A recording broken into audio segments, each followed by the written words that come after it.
Hi guys, for today's video, we're going to review this Evervilena Plus Good Skin Day Serum Infused Skin Tint. Meron po siyang hyaluronic acid plus bakuchiol. Hindi ko alam ng pagbasa nito guys. So, ito siya. Ito yung mga product details niya sa likod. Expiration date, like yan, yung shade niya, yung tagal niya pa ma-shade, ingredients, yung stock number, meron naman siya, kaya talagang makikita nyo lahat sa back. Sandstone pala ang shade nito, yun, Good Skin Day and the tube, yan, tube lang siya, the Evervilena Plus Good Skin Day Serum Infused Skin Tint. Yan. Yung hyaluronic acid helps keep skin moisturized and hydrated, while bakuchiol ba ang tawag nito guys? Pag aids in boosting skin collagen and keeps it firm. Use it a good days and lazy days for a perfect and person skin. So, yun nga yung kiniklaim ng serum tint. Tama ba? Yes. So, yan, maglagay lang tayo ng onting amount before anything else. I-shake nyo kasi para ma-mix yung product. Yan, lagay lang tayo ng tama lang para sa ating face. So, after nyo mabuksan, so 12 months siya bago ma-expire. Cruelty free na rin siya, then vegan, carbon free. So, yan guys.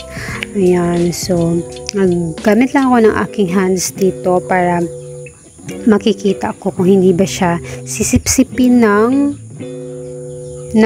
tawag nito, sponge na. Yan, so kamay-kamay lang. Nakikita ko agad iba yung kulay niya, iba yung shades niya, mas darken siya sa akin. So ito na yung finish niya guys. Ayan, ito yung hindi pa nalagyan, ito yung nalagyan niya. Yan. So sa kabila naman, gamitan natin siya ng beauty sponge. Yan, lagay tayo ulit ng amount na tama lang. So, blender na, beauty sponge o beauty blender na yung gagamitin ko dito. Makita natin yung difference. Yan. So, blend it well lang. Yan. Tap nyo lang yung skin nyo. Yan. So, as I can see, nakikita ko yung, nakikita ko. So, nakikita ko guys, sinisip-sip ng sponge. So, mas better na kamay na lang talaga ang gamitin nyo. Mas maganda pa yung lapat. Ayan. Tapos nag-add lang ako kasi nga doon na lahat sa beauty sponge napunta yung product. Although it's serum lang naman. So kumbaga skin tint lang siya. Ayan. So gamitan nyo na lang ng kamay. Kasi ito ginagamitan ko siya ng sponge para makita ko yung difference niya. Yan. Madami siyang inaano na. Ano kayang pag-pronounce nito? Bakuchiol? Hindi ko alam ha. Tapos 30 gram na rin siya of the product. Yan. Ingredients niya, marami siyang iniklaim dito. Water, cyclopentatiozane, glycerin, nansonil, and so, ewan ko basta yun na yun. Madami siyang inaan. Bababasa nyo naman lahat sa box. Yan. Bago lang pala to kasi manufactured lang siya noong March 2022. Ano na tayo na 2023. So, yun guys, blend. Yun. So, maganda naman yung lapat niya. Although, hindi to siya ka-shade ko, pero mag-cool tone naman to siya guys. Yan. Yun yung napapansin ko pag medyo maitim yung hindi pantay. Yun. So, ayan siya sa natural light. Sunlight, tumapat lang ako. Yan. Ang flawless niya kasi, although skin tint kasi ito, serum, kaya ganyan yung finish niya. Medyo siya maduwi-duwi. Yun.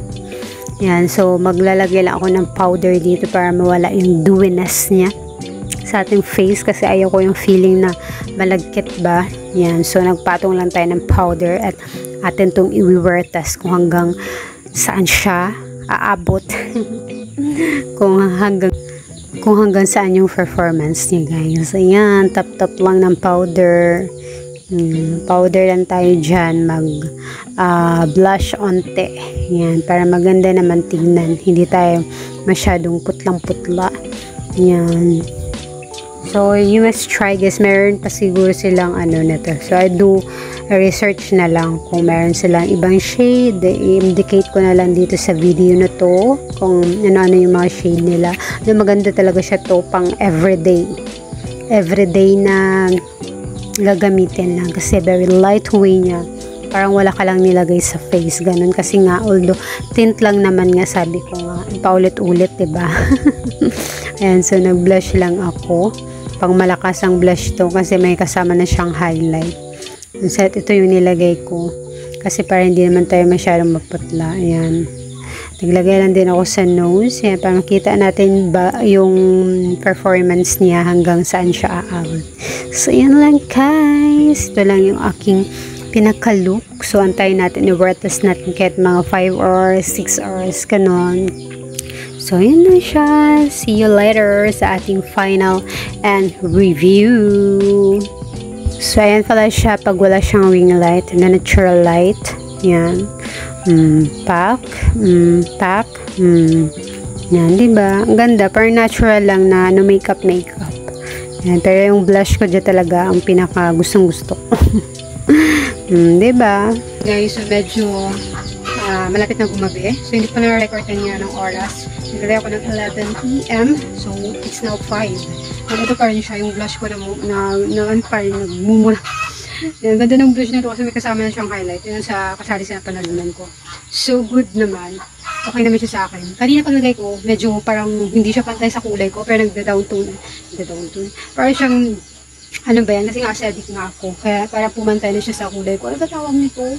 Pag nag-cool tone na siya para sa akin, ayan, kaya parang sumakto na lang yung kulay niya sa kulay ko, ayan, diba?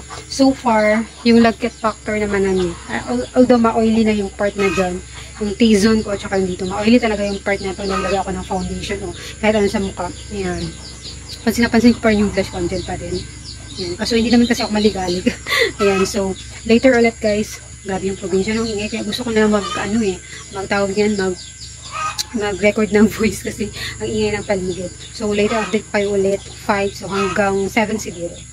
Later ulit. So, for my final thoughts, okay naman siya for everyday. So, 10 out of 10, 8 out of 10 ako. So, must try, pang daily use lang. So, thank you so much guys for watching this review. Bye!